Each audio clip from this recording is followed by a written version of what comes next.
दिवाली हमेशा अमावस्या के दिन ही मनाई जाती है।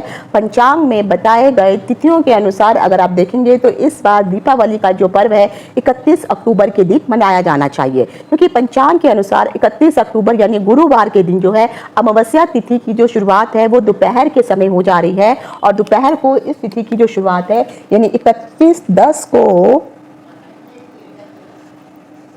इस तिथि की जो शुरुआत होने वाली है वो 3:52 पर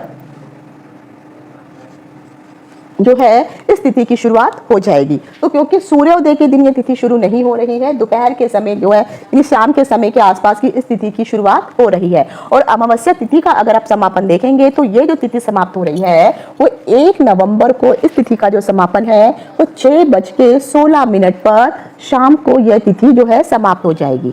तो दीपावली के त्योहार में रात्रि के समय अमावस्या का व्याप्त होना अत्यंत ही जरूरी माना जाता है। और अगर आप देखेंगे तो 31 तारीख को दोपहर को जो भी दीपावली की जो डेट शुरू हो रही है, अमावस्या तिथि शुरू हो रही है, तो ये पूरी रात्रि भी रहेगी और ये अगले दिन शाम को 6:15 बजे तक जो है ये रहने वाली है। और 6:15 बजे के बाद जो है प्रतिपदा तिथि शुरू हो जाएगी। तो दिवाली पूजन हमेशा रात्रि के समय किया जाता है। तो इसीलिए बेशक ये उदया तिथि नहीं भी है, लेकिन प्रदोष काल के समय अमावस्या तिथि का होना अत्यंत आवश्यक माना जाता है। तो इसीलिए अगर आप दीपावली पूजन करना चाहते हैं तो 31 अक्टूबर वाला दिन जो है वो दीपावली मनाने के लिए अत्यंत सर्वश्रेष्ठ समय माना जाता है, क्योंकि अमावस्या जब इस दिन अगर आप पूजा करना चाहते हैं दीपावली की तो जो शाम का समय से पहले ही अमावस्या जो है समाप्त हो जाएगी और पूजन रात्रि में होगा। तो 1 नवंबर को जो है आप दीपावली का पूजन नहीं कर सकते हैं, क्योंकि रात्रि के समय ही आप लोग जो है माता लक्ष्मी भगवान गणेश का विधि विधान से पूजा करते हैं।